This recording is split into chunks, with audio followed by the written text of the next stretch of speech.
All right, the first round of the 2024 NBA draft just finished, and honestly, I thought it was pretty enjoyable. At the end, it was kind of a little, just like any other draft, it can get boring at the end. There's going to be players that were supposed to be lottery picks, but they fall out, and then there's these random players, like for example, the AJ Johnson pick for the Bucks. We'll get into all of that later on. But, that's just how the draft works. There's going to be players that fall, and there's going to be surprising picks. That's just how it goes. But definitely at the end, I felt that it was very long at the end, and I was just ready to just get it over with. But, yeah, I thought, especially during the lottery, very interesting. Going into it, a lot of people have been saying, yeah, this draft is very weak. As you can tell with the first pick and even all of the lottery picks, that yeah, this draft is weak. But I think this draft is still good. I think that there's going to be a lot of depth pieces in the league, especially in the NBA during the 2020s now. This is a role players league.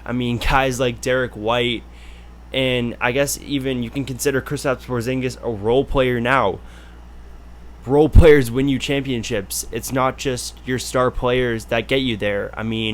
We're transitioning from this big three era to now you got to have a full starting five to really help your team out. So I think this draft is a step in the direction of, or is a step in the right direction to the NBA being a more so role players league.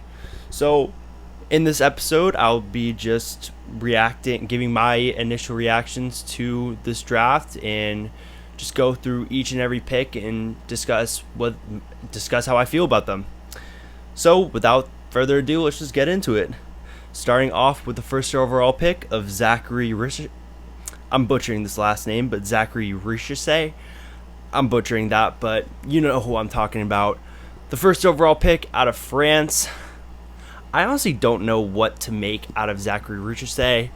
For those of you who do not know, my first overall pick, the guy that I think is the best player in this draft is Alex Sarr, another French guy, French big man. But however, there was a couple politics that came into this. Alex Sarr's agent is also the same agent as Luka Doncic when he first came out, when he was first getting into the league. And obviously, in the 2018 draft, Luka Doncic was drafted to the Atlanta Hawks, but then ended up getting traded to the Dallas Mavericks. But anyways, I'm pretty sure, based on what I've heard, is that Alex Sarr's agent did not want him to work out for the Atlanta Hawks, and he never ended up doing so. So it kind of made it clear that he did not want to go to the Atlanta Hawks. I'm sure also with Alex Sarr's agent, I know that he was a client for a couple other guys, and he did tell them, I don't want my players to go to the Hawks. I don't know exactly why. Maybe we'll figure that out in a little bit later. But I really find it interesting. And again, it kind of screwed over the Atlanta Hawks, because I think Alex Sarr would have fit in with the Hawks very well. I know they have Onyeka Okongwu. I know this doesn't make sense, but regardless, I know they already have Onyeka Okongwu, but I feel like having that 1-2 punch at center, and even having Alex Sarr play a little bit of the 4, if you did go the Atlanta Hawks, but obviously that doesn't matter. Anyways, going back to Zachary Richardson, he's a 3-and-D prospect. He's a prospect that's pretty raw, but he turned it up when he was playing for whatever team he played for overseas. Did he play for a French? Hold on, let me look that up. Did he play overseas? But I know he averaged like around 10 points per game, and then he stepped it up during the playoffs, really showcased that 3-point potential. The thing with Richardson is I want to see more of him as a self-creator, and especially as a first overall pick, having that having that lack of self creation, and he still needs more development with his 3-point shot. I think it's going to end up developing at the NBA level, but just that lack of self creation, that rawness, him needing to fill into his body, just overall being a raw player at the first overall pick, it really concerns me.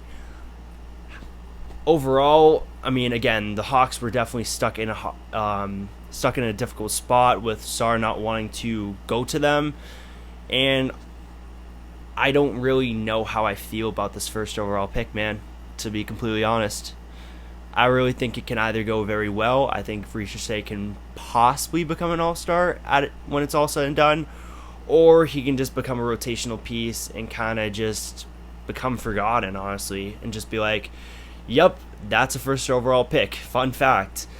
Honestly, kind of like Andre Bargnani. But yeah, sorry to be a little dark to start off this, but that's my honest opinion about Richer. I know a lot of people are high on him. I know a lot of people have him as their best prospect in this draft, but to me, I really just don't. I am not buying into his stock. Now we're going into the number 2 overall pick, which is the Wizards taking Alex Sarr. I mean, again, going off of what I was saying earlier, I had Alex Sarr as my number 1 prospect in this draft. To me, he reminds me of Jaren Jackson Jr. I mean, defense on the court defensively, I really think he's just going to find his stride out there right away. He's great when it comes to switching on to players. I really think he can guard all wings. I mean, centers as well. I really think I think he can end up turning into an all-star and a all-defensive player. That's really my, I guess, ceiling for him. I mean, if he can really get that 3-point shot down and have more of an offensive identity, then I definitely feel great about him being a great player in the NBA. So, Wizards, you get the best player in the draft. I'll talk about the other picks for the Wizards later on, but I think this is a great first pick in, I guess, this full-on Wizards tank, if you want to call that. I guess they already started, but I'm considering it now, really, the Wizards rebuild, to me personally.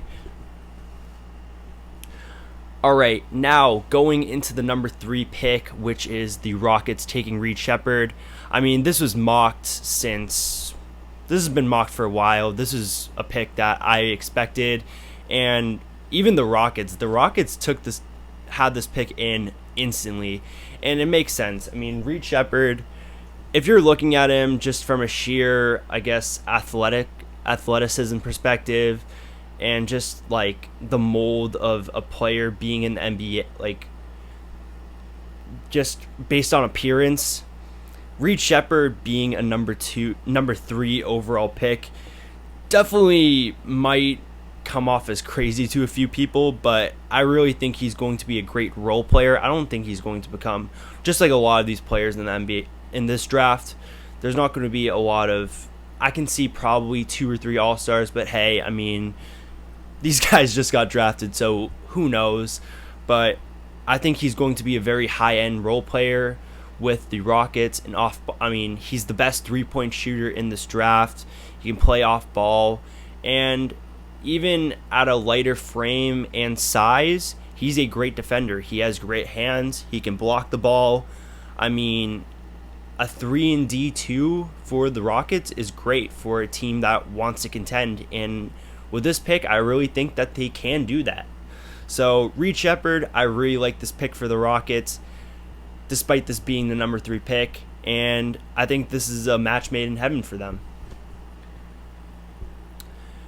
Going on to the number 4 pick, another pick I like for the San Antonio Spurs, who they selected Stephon Castle, I guess guard/forward out of UConn, who was the freshman who helped them go back-to-back for the NCAA championship. I know a lot of people that are high on him. I know No Ceilings had had him at number 2 when it comes to their best players when it came to their big board. Defensively, Stephon Castle is amazing. I think he can guard 1 through 3, even possibly small ball 4s. I really think defensively he's going to. I think he fits great with Victor Wembanyama.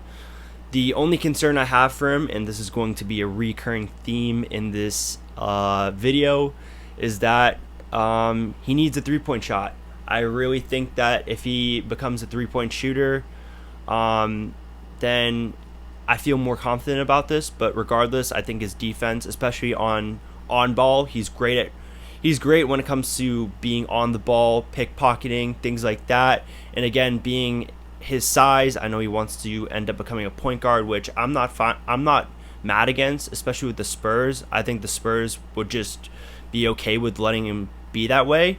But yeah, having him be a bigger guard, having him in, imagine just a point.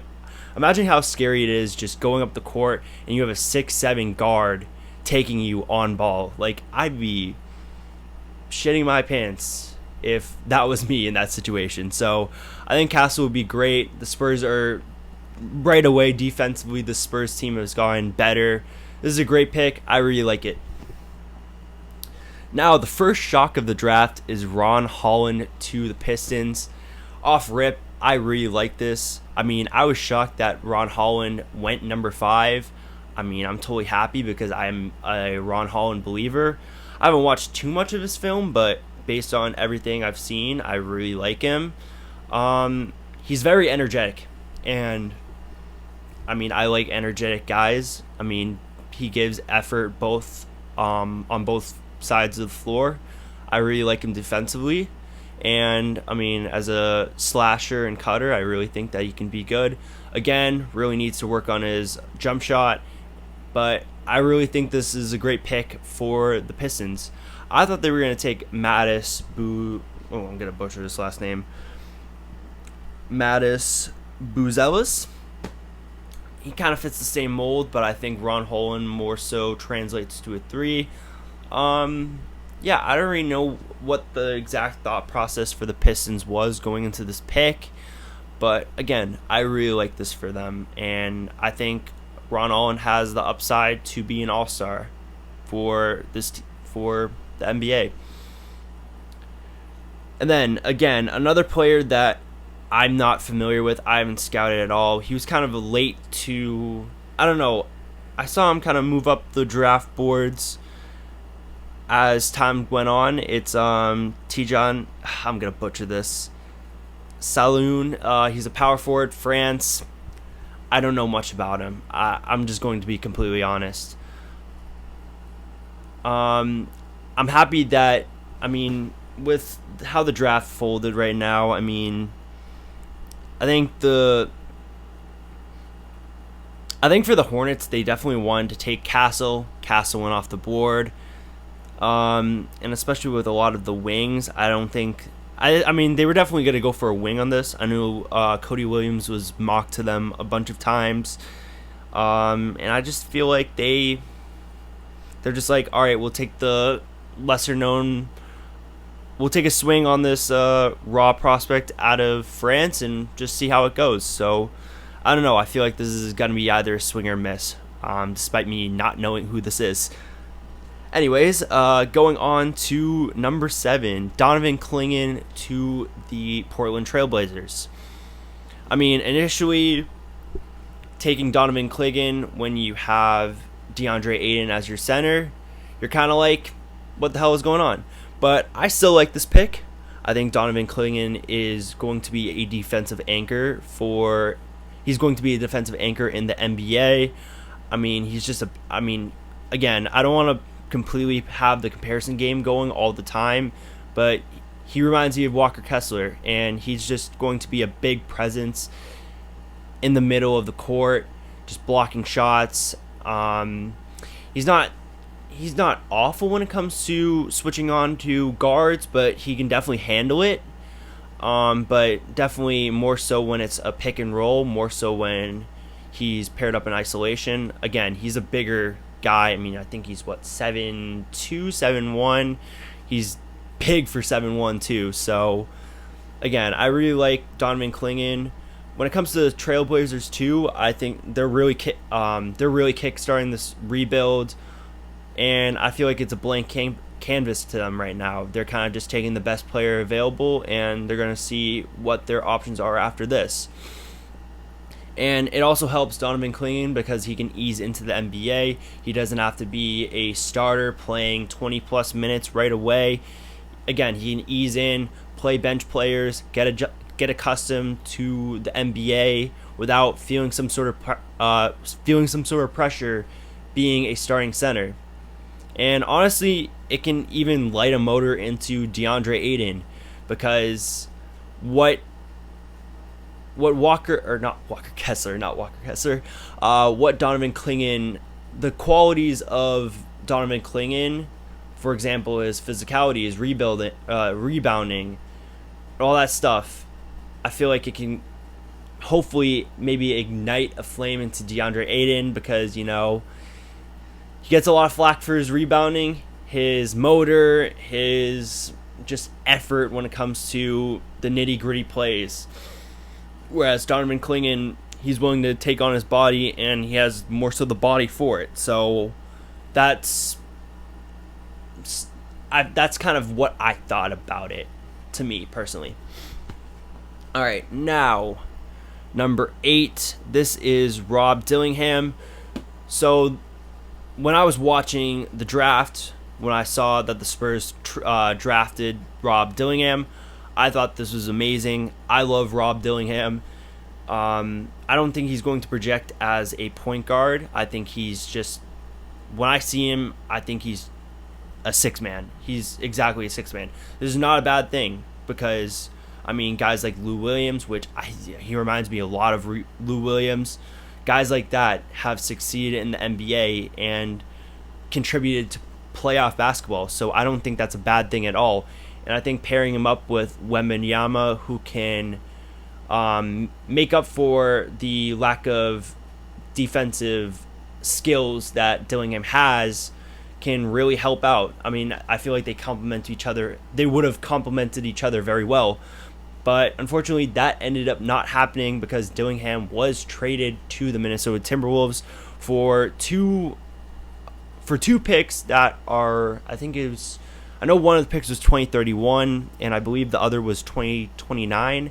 I don't know if the picks are protected or not, but definitely this is the shock of the draft, because Minnesota, team that went to the Western Conference Finals, picking up a lottery player in Dillingham. I mean, I love it for the Timberwolves. I think the mindset for the Timberwolves going into this trade was, we're contending right now. I feel like this is going to be our last chance of getting a big swing prospect, so might as well trade these picks. We like Dillingham. We can have him as a bench scorer, and they got that. As for the Spurs, the Spurs, man. What? I don't get this. I think Dillingham's a perfect fit for this team, and it just never ended up happening, or they just traded him. I don't know. I'm really confused with this, but at the same time, I'm happy for the Timberwolves, because I really think that this is going to be a great selection for them, just adding bench scoring to this team and just getting a really high upside prospect in Dillingham is just the rich get richer. That's really what it comes down to. And I mean, also going back to the Spurs, just the draft capital that they got in this trade, the 29 and 2031 pick, I just don't really like it, for me personally, because I mean, it's not like the Timberwolves are this declining team. I mean, I think the skies are the limit, especially if Anthony Edwards. Especially when they have Anthony Edwards, who's right now entering the prime of his career. I mean, I think he's going to stay in Minnesota for a while. So it's not like the Timberwolves are, I mean, who knows, but I don't see the Timberwolves becoming a bad team anytime soon. So, which is why the Timberwolves traded those two picks. So I don't know. That's kind of my thought process about that. All right. And oh, another shock of the draft. Zach Edey to the Memphis Grizzlies. I think I was texting a couple of my buddies before this, and one of my buddies, I think he saw one of the. I try to not see any of the spoilers. Oh, one thing I was going to say too, ESPN did a terrible job, especially during the beginning of the draft when they were introducing all the green room players. At one point, they completely messed up Dalton Knecht with the Hornets player. They messed it up so bad that they just completely repeated it. So they said Dalton Knecht, put it on the French player that went to the Hornets, and it was just so awkward because the guy knew that's not me. I'm not Dalton Knecht. I think they also repeated George or Bub Carrington too. And then they ended up repeating the Dalton Knecht and actually showed Dalton Knecht. Very embarrassing. One thing I also hate about the draft coverages too, or well, just the draft when it's live, is that a lot of the times they show who the play. ESPN literally just leaks who the player is. I mean, obviously, Woj does it on Twitter, but even when the draft is going on, they'll put the cameras on the player that's about to get drafted, and it just completely just ruins the moment. Like, I'd rather, I mean, it's a better reaction when Adam Silver goes up to the podium and says your name, and then all the reactions come through. But no, we see Jared McCain get drafted to the 76ers before we knew it. We saw it with Rob Dillingham too. We saw it with a bunch of players, and it just pisses me off that it happened. So, sorry to go off on that tangent, but that was one thing that really stood out to me in the draft. Anyways, Zach Edey to the Grizzlies.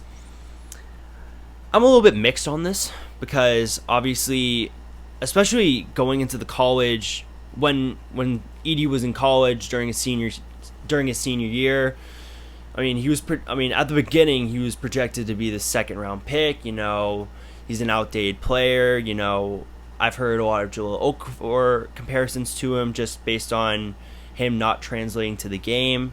Yada yada yada. And then once the draft started rolling around, Edey started to move up in the draft rankings. He went from being a higher second round pick, and now he went from being a late first round pick, and then middle. I mean, I think he was mocked to the Lakers how many goddamn times? It was Jesus Christ. And then now he's the number 9 pick in the NBA draft officially, which again, just insane. I think, which is why a lot of people are not liking this pick, just because how the mock drafts have gone over the past couple months. I don't hate this pick as much as a lot of people do. Initially, I was like, what the hell? But as I thought about it after I thought about it a little bit, I'm warming up to it. To me, Zach Edey reminds me of a bigger, taller Jonas Valanciunas. And when I was thinking about that, I liked the idea because I think at least a younger Jonas Valanciunas, because Jonas Valanciunas has been able to shoot the 3 ball lately, and he's been refining his offensive game a little bit more as his time in the NBA has gone on. But at the beginning, I mean, he was just a big-bodied, bruising center. And I feel like Edey's another embodiment of that. But, I mean, Edey's a lot taller. He's a lot bigger. I mean, Edey's listed as 7'3", which is just insane. Just being that big offensive presence down low, it's really going to it can really take a toll on NBA teams. If the Grizzlies really wanted to do it, they can put him at the 5 already and move Jaren Jackson to the 4. I think more so at the beginning they'll have him on the bench and just see how his role in the NBA works. I mean, again, one of those picks where it can really go well, it can really go bad. I'm just really concerned with his. It's kind of like Klingon, but more so worse, where if he switches on a player, I'm really concerned with how he's going to switch and just the overall pace of the NBA. I mean, it's not like college. It's not, the NBA game is so much more fast paced compared to college, and I'm not too sure if Edey's going to keep up. But I mean, just with his size, just with his touch around the rim, I mean, as much as I don't want to undermine it. I mean, his touch around the rim is really good, but again, just I don't feel completely confident about him transitioning into the NBA game. Number 10, Cody Williams, another prospect I'm not too high on. I like him. I kind of like him going to the Jazz because, again, the Jazz are kind of a blank canvas right now. They're really entering their rebuild right now. Not right now, but they're in the midst of a rebuild, and they're kind of trying to figure out, all right, what are players that we want long term, and they're trying to figure out players that they want long term, and they're just kind of just seeing what sticks. And Cody Williams he was a McDonald's All-American, the highest rated prospect coming out of Colorado. I mean, he's brothers with Jalen Williams. I mean, I'm not saying that completely matters, but for me with Cody Williams, another thing, what concerns me about him is I really need to see his three ball and his shooting and self-creation come out more. Cody Williams does do a good job pushing the ball down the floor. I mean, especially as a wing. He's a taller wing. He's a lankier wing. Again, him pushing down the floor, that could definitely translate to the NBA. And if he really refines his scoring, I think this pick is going to turn out well. But I'm not high on Cody Williams. I'm just going to put it out there. I think he went to the best scenario with the Utah Jazz. Again, he went to the best scenario with the Utah Jazz where he can make those mistakes in his game and not have to worry about, his minutes fluctuating, things like that. I really think he can play his brand of basketball, improve, and still get the minutes he needs. And I think that's a perfect situation for a raw, younger prospect like Cody Williams. I also kind of like the Matas Buzelis pick to the Bulls too. Buzelis, I thought he was going to go to the Pistons. I mean, he's a great...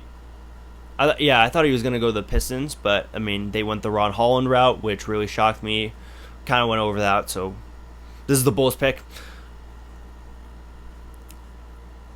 I think another guy where the potential's there. I really like his ability to cut. I like his defensive ability too. He really improved when he was down there with G League Ignite.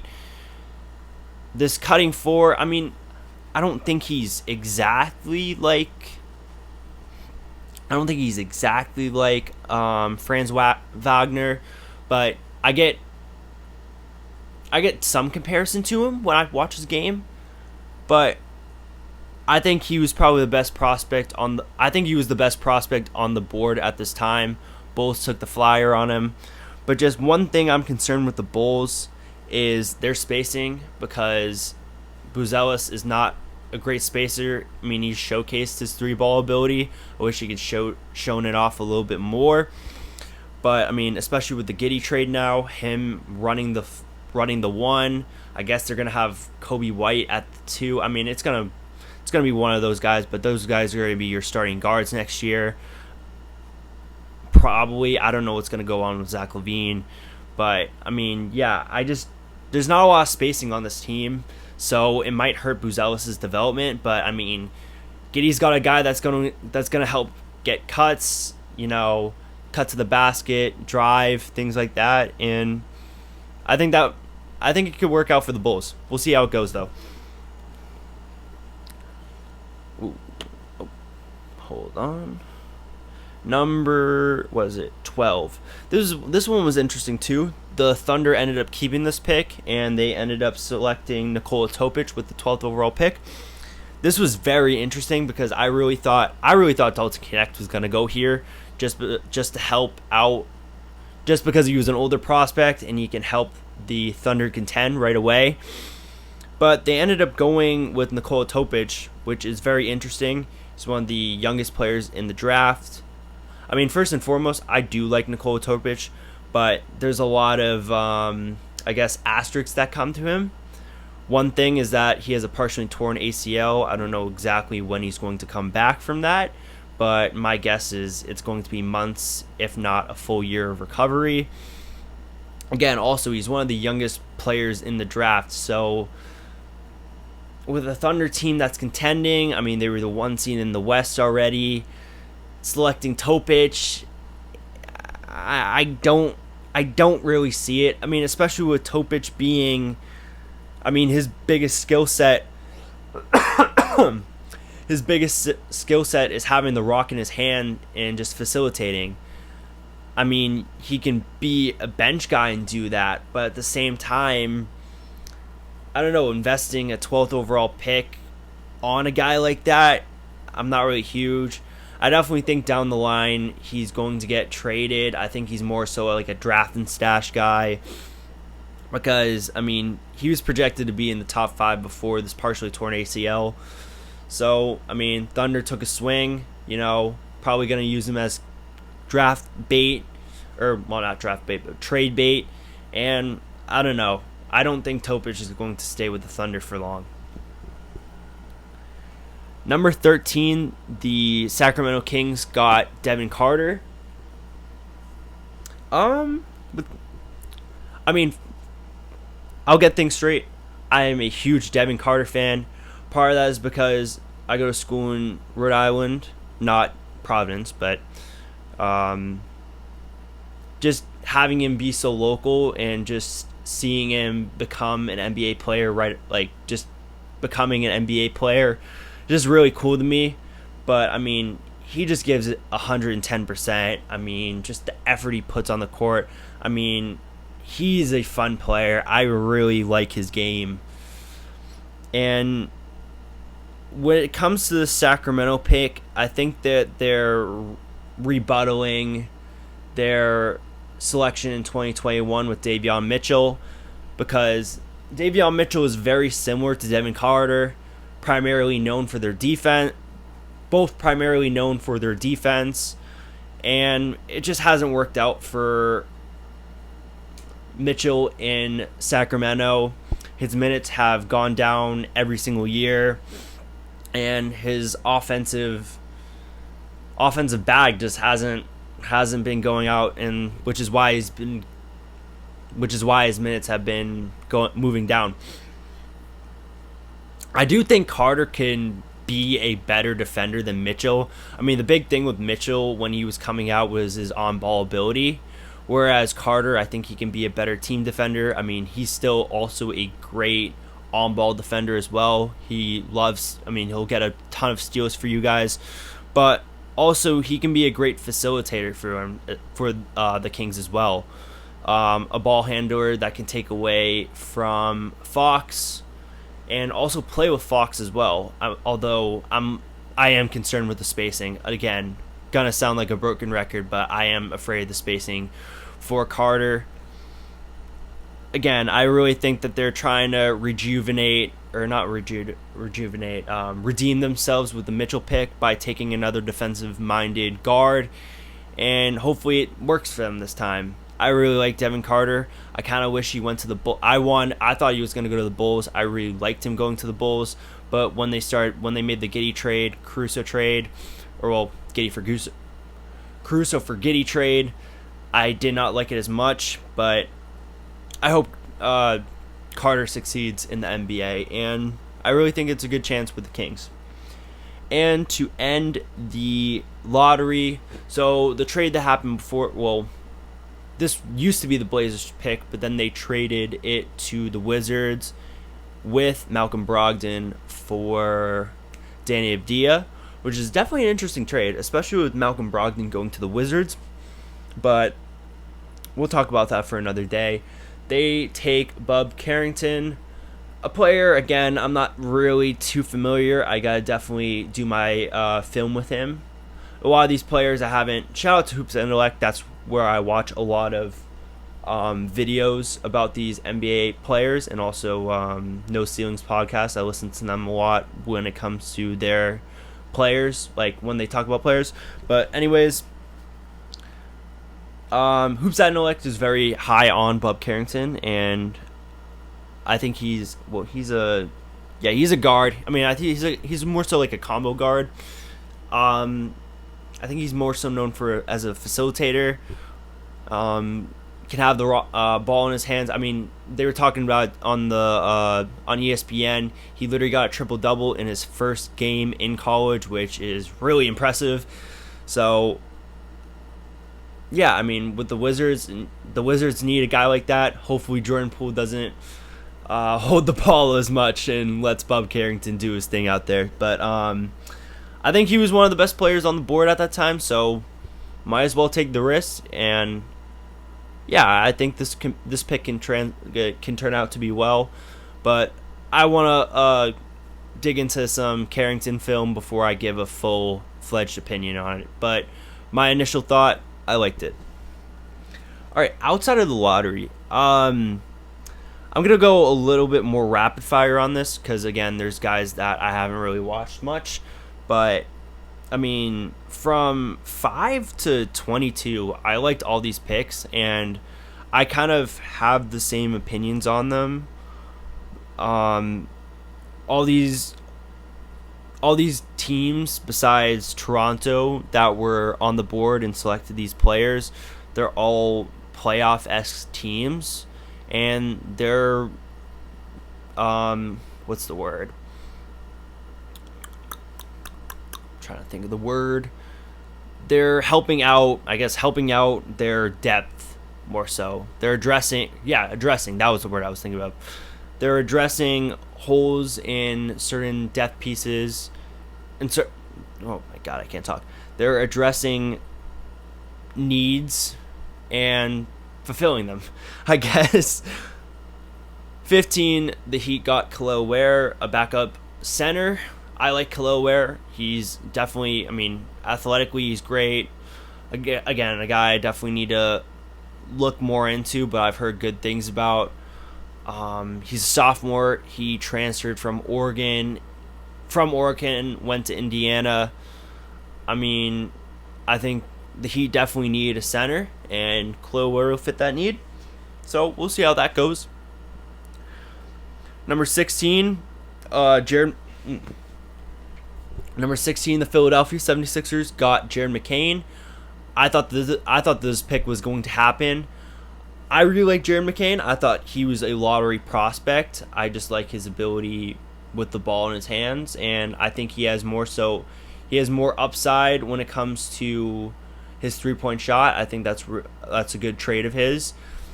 Big concern of him is his defense. Definitely needs to work on that. But I think Philly gets a good swing on McCain just at where they were. I thought he just fell right into their laps, and I think this is a good situation for both of them because I think McCain is, I mean, especially when you saw in the NCAA playoffs, McCain was great in the tournament, played his ass off, and I think he can be a great player. I think it will get rotational minutes for the Sixers come next playoffs. So that's my opinion on McCain. I think it's a match made in heaven. I think it makes sense for this team. I like the pick. Honestly, this might be my favorite pick in the draft. I'm not gonna lie for the for the Lakers, because Dalton Knecht is one of my favorite prospects in this draft. If you don't know by now, I really like explosive, really offensive-minded players that can score on all levels. And Dalton Knecht is exactly that. I mean, although he is an older prospect, the dude averaged 20 points per game in college off 40% shooting from three. That is insane to me. I know, again, he's 23 years old, but I don't care, especially in his first year of playing in the SEC. I mean, he spent 2 years at a JUCO and then 2 years at Northern Colorado, and then did a, I guess, post-grad year at Tennessee. And, I mean, he did amazing. I think you definitely slid because of his age and just, I mean, there's not a great track record of 23-year-olds succeeding and becoming good NBA players. I mean, there's Brady Hield, Derek White, players like that, but I mean, you'd rather want a 18 or 19-year-old where you have 4 more years of compared to a 23-year-old who will be 27 by the end of his rookie contract. I understand it. It makes sense for the Lakers because, I mean, LeBron's entering the twilight of his career. I mean, he's got 2 to 3 more years in his career. And if the Lakers want to contend, I mean, getting a guy like Connect is a perfect piece for them. I mean, he, again, as crazy as it sounds, he's 23 and he fits exactly in their timeline. He's great off the ball, too. I mean, as a spot-up three-point shooter, he's going to fit in perfectly. I can honestly see this guy starting for the Lakers by the middle of January. Honestly, I can see that. But again, I mean, again, Dalton Knecht is one of my guys. I am really high on this guy, and I think he's going to be not an all-star, but he will be a high-end starter. The comparison I have for him is Bogdan Bogdanovic. I really think that. And also Terrence Ross. Or is that someone else? Who did I compare it? There's someone else I compared him to.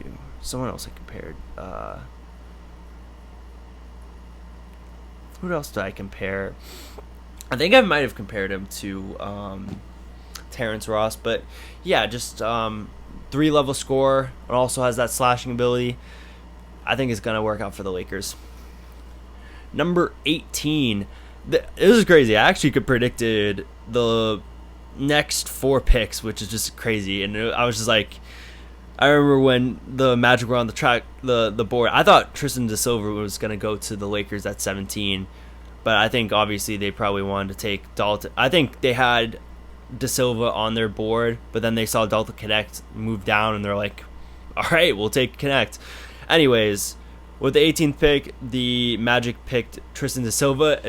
Right before this pick was selected, I was like, all right, I guess it's Tristan da Silva. And what do you know? It was Tristan da Silva. When it comes to Tristan da Silva, I like him. I think he doesn't have the high. I mean, compared to all the guys I've talked about, he's definitely has the lowest ceiling.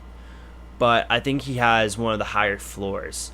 He's, the epitome of a 3-and-D guy, another older prospect. I think he was a senior. Just a veteran. Again, another player I haven't watched too much into, but I think he's going to be in that Magic rotation. He fits with the Magic. He fits with the Magic's core.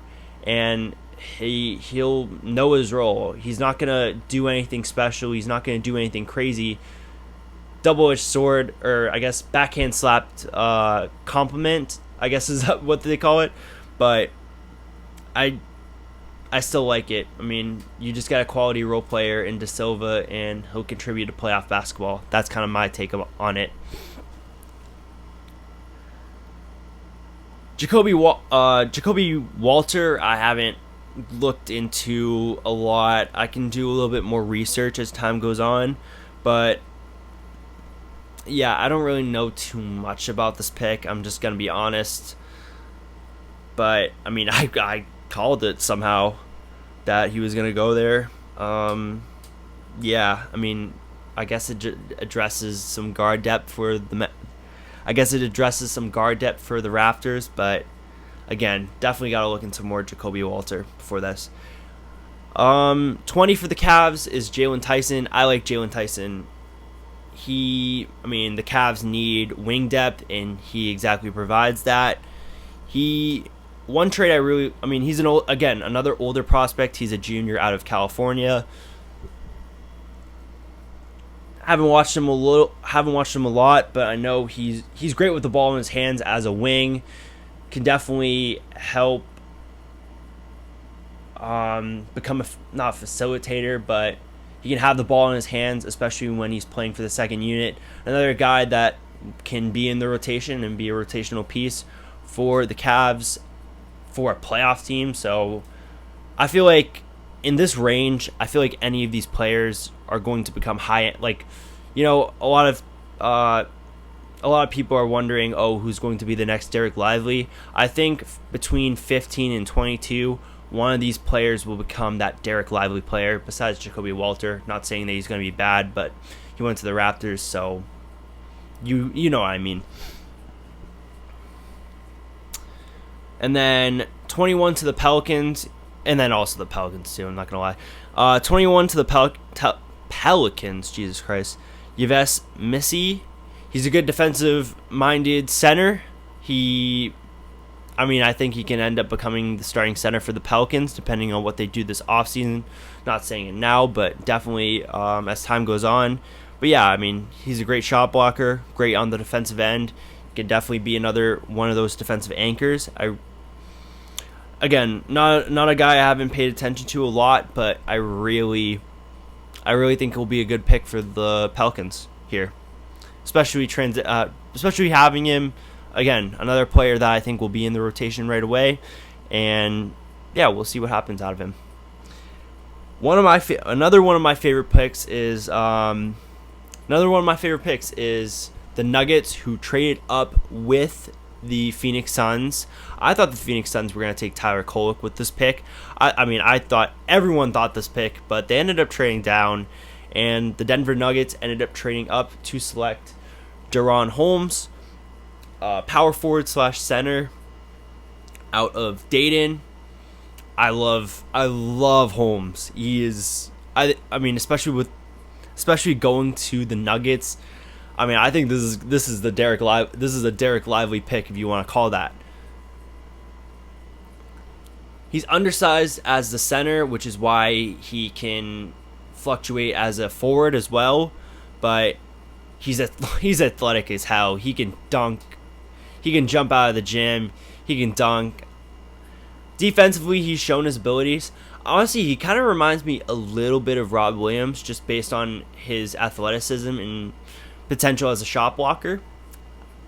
And just having Jokic, I can see him being the backup. He's going to be the backup center for the Nuggets because they have Nikola Jokic.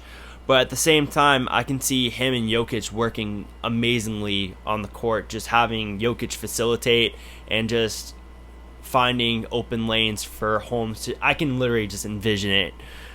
Just in the playoffs, Jokic bounce pass to a cutting Holmes who just dunks the shit out of the ball. I can literally just see it, but I love the Holmes fit. What I don't like is the Bucks pick of AJ Johnson. I don't know anything about him. Definitely a very raw prospect. He's coming out of the Australian League, who's coming out of the Australian League, and he didn't even play much. So I don't know what to make of AJ Johnson. Now, between this range of 24 to 26, the Knicks had the 24th and 25th pick. But then they ended up. To some this might be a little bit confusing, but it kind of makes sense now. Not much for the Wizards, but anyways. So the Knicks had the 24th and 25th, and the Wizards traded up from 26 to get the 24th pick. The reason why the Knicks traded down was because they wanted to save some money because they just signed OG and they just traded for Mikal Bridges. So Wizards traded up. They took Keyshawn George, another player that I didn't really know much. He was a part of the green room. He was asked to be a part of the green room, which he was. Which was very interesting about Keyshawn George was when he was waiting to be selected, he was actually bouncing the basketball that they give you in the middle of the table when at the middle of the table that you wait at. It was just pretty interesting to me. Another combo guard, which is interesting because they took another offensive-minded combo guard with Bub Carrington at 14. I'm not saying that this is bad or anything like that. I can definitely see, I mean, both these guys, another guy that can definitely be a rotational piece for the Wizards, and he will definitely get minutes on this Wizards team without a doubt.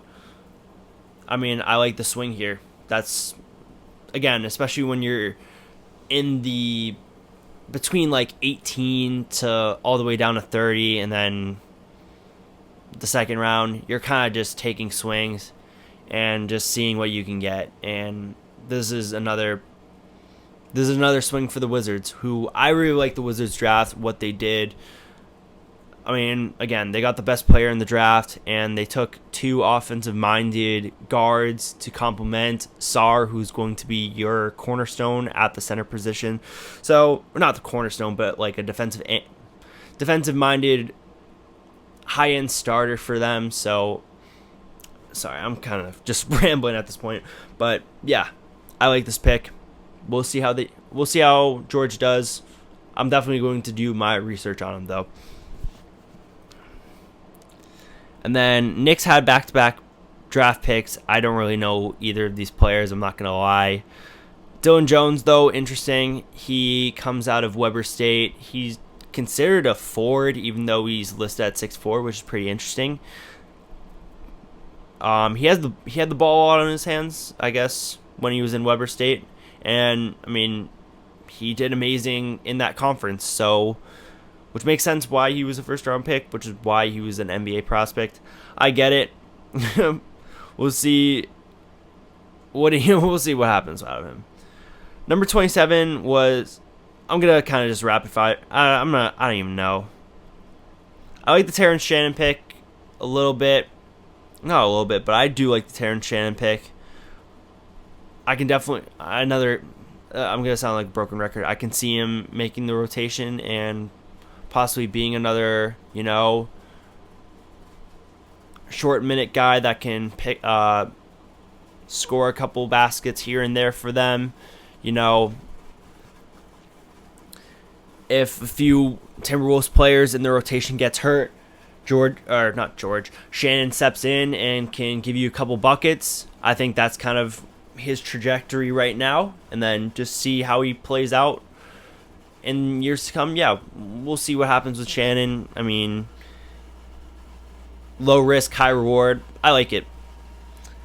I also like the pick for the Phoenix Suns out of Ryan Dunn.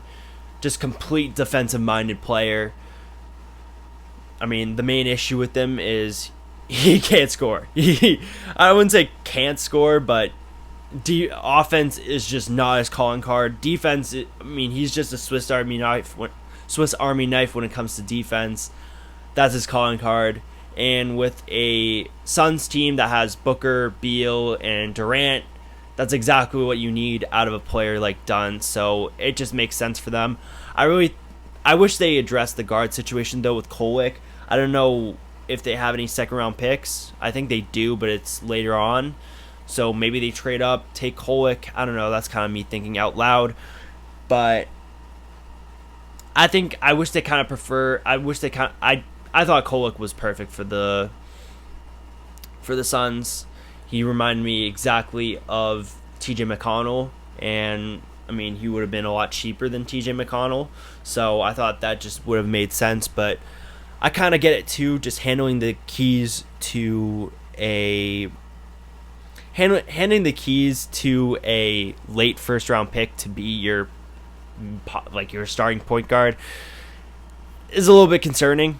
I mean, there's a reason why Tyler Kolek is currently not drafted right now, as of this recording.